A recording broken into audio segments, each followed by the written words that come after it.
ఎక్కుతూనే ఉన్నాం. నేనేదో మాట వరుసకి మా ఆయనకి ఐస్ క్రీమ్ కావాలి అన్నాను ఈ కొండ మధ్యలో. సో లిటరలీ కొంచెం పైకి వచ్చాక ఇక్కడ మధ్యలో ఐస్ క్రీమ్ అమ్ముతున్నారు. చూసి అయితే షాక్ అయ్యాను. అండ్ ఇక్కడ ఏమేమి ఉన్నాయంటే చాలానే వెరైటీస్ ఉన్నాయి. బట్ రేట్ తెలిసిందే కదా, డబుల్ ట్రిపుల్ రేట్ అయితే ఉంటుంది. బట్ అయినా సరే మనం కొనుక్కున్నాము. గైస్ కొండెక్కి క్యాలరీస్ బర్న్ చేసిన, సో పైకి ఎక్కాక ఐస్ క్రీమ్ కనిపించింది, ఐస్ క్రీమ్ తింటున్నా. అలా ఉంటుంది మనతో.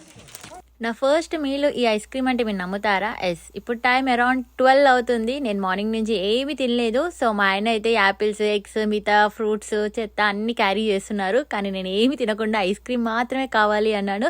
ఫైనల్గా అయితే ఐస్ క్రీమ్ అయితే మనకి దొరికింది, ఇంకా తింటున్నాను. ఇలాంటి పైకి కొండెక్కేటప్పుడు కంపల్సరీగా మీరు మాత్రం కంఫర్టబుల్ షూ వేసుకోవాలి, లేకపోతే ఇంకా అంతే. మాకు మ్యాప్లో చూపించింది ఇక్కడ ఫస్ట్ ఎయిడ్ కూడా ఉందని. సో ఇక్కడ ఫస్ట్ ఎయిడ్ కూడా ఉంది. సో వీళ్ళకి కాల్ చేస్తే మనకి నెంబర్ చెప్తారు అనుకుంటా. వాళ్ళ నెంబర్ అక్కడ ఆల్రెడీ రాసింది. సో ఇది ఫస్ట్ ఎయిడ్ బాక్స్. ఏమైందమ్మా? టైర్డ్ అయిపోయావా? గ్యాప్ వచ్చింది, అందుకే కొండ ఎక్కాలి. నేను మాత్రం ఎక్కి ఇంకా సరే